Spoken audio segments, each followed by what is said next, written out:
I remember the day I found Lila like it was yesterday, the kind of day that starts like any other but ends up changing everything. I was driving down the quiet country road that winds past the old mill and stretches toward the fields beyond town.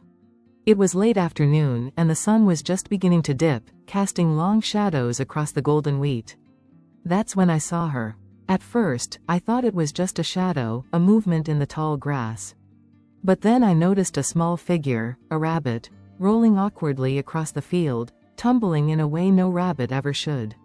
My heart nearly stopped. It looked like she had been thrown from somewhere, thrown hard. I pulled over immediately, my hands trembling as I jumped out of the car and rushed toward her. She was lying still at first, her chest rising and falling shallowly. Her fur was dirty, matted with dust and bits of dried grass, and she had a small wound on her side, which was already beginning to swell. I knelt beside her, careful not to frighten her more. She opened her eyes, a deep, dark brown, and looked at me with a mix of fear and pain. It was clear she was scared, but she wasn't going to give up. That small rabbit, fragile and trembling, was a survivor. I wrapped her gently in my jacket and carried her back to my car. As I drove to the nearest veterinary clinic, I kept talking to her softly, trying to soothe her with my voice. I told her everything was going to be all right, though I wasn't entirely sure myself. At the clinic, the vet examined her thoroughly. Thankfully, the injuries were minor, bruises, a sprained leg, and that one wound which wasn't deep but needed to be cleaned and treated. The vet said she was lucky. Rabbits often don't survive such trauma. She had been through something terrible. As I held Lila after the treatment, I realized I couldn't just leave her. Someone had thrown her from a moving car, a cruel and callous act that still haunted me. But now she was safe. She had a chance to heal. I decided then and there to take her home. This was just the beginning of our journey. The days ahead were going to be filled with challenges and discoveries, about Lila, about trust, and about the power of kindness. But that afternoon, as the sun set and the field lay quiet once more, I knew one thing for certain. I was going to do everything in my power to give Lila a new life. Bringing Lila home was the easy part. The real challenge began when I had to gain her trust. She was wary, her body tense whenever I came near. It wasn't hard to understand. Who wouldn't be afraid after what she had endured? But I was determined. I knew that patience was the only way forward. The first few days, Lila barely ate. She would sit curled up in the corner of the cage I'd set up, flinching at the slightest noise. I spent hours just sitting nearby, talking quietly, letting her know I wasn't going to hurt her. I learned quickly that rabbits are incredibly sensitive creatures. They pick up on emotions, on the intentions behind every movement. Slowly, almost imperceptibly, things began to change. She started to nibble on the fresh greens I offered. A little bit of parsley, some clover, and a few dandelion leaves from my garden. Her eyes, which had been so clouded with fear, began to clear, showing flashes of curiosity and intelligence. Rabbits are survivors, but they are also creatures who thrive on routine and comfort. I made sure to create a calm environment for her, free from loud noises and sudden movements. One afternoon, a week after I found her, Lila made a surprising move. She hopped out of her cage. Not far, just a small hop to the edge of her little pen, but it was a huge step for her, and for me.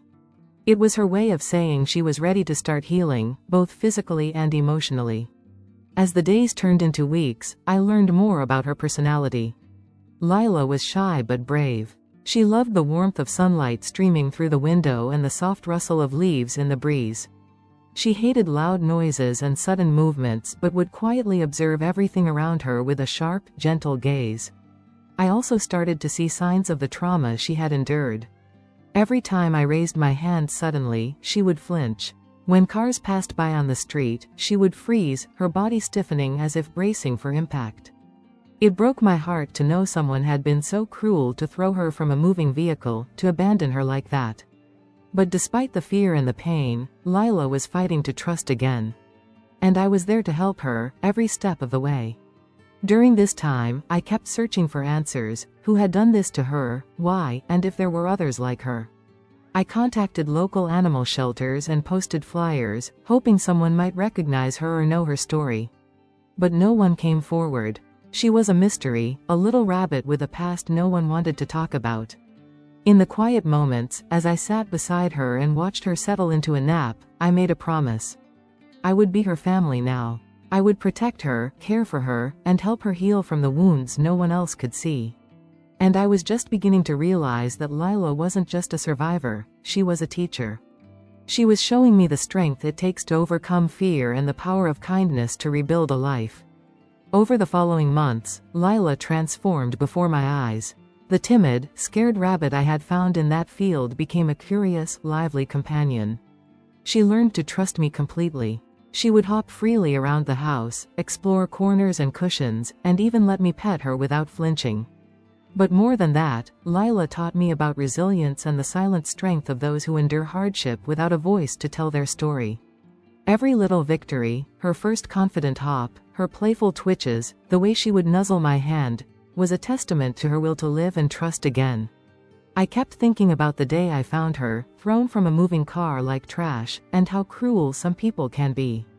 It was a sharp contrast to the gentle, trusting creature she had become. That memory drove me to do more, not just for Lila, but for other animals who suffer abuse and neglect. I started volunteering at local shelters and raising awareness about animal cruelty. Lila's survival was my motivation. One of the hardest parts was watching her heal emotionally. She would sometimes have moments of panic, flashbacks triggered by loud noises or sudden movements, but with time and patience, those moments became less frequent. She found comfort in routine and in the safe space we created together. Lila also needed proper medical care. The sprained leg she had when I found her healed well, but I kept taking her for regular checkups to make sure she stayed healthy. The vet was amazed at her progress and told me that her resilience was extraordinary. As the seasons changed, our bond grew stronger. Lila became more than just a rescued animal, she was family. I could never imagine life without her.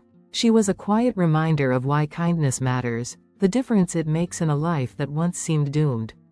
There were times I wondered what her life had been like before that terrible day. Where had she come from?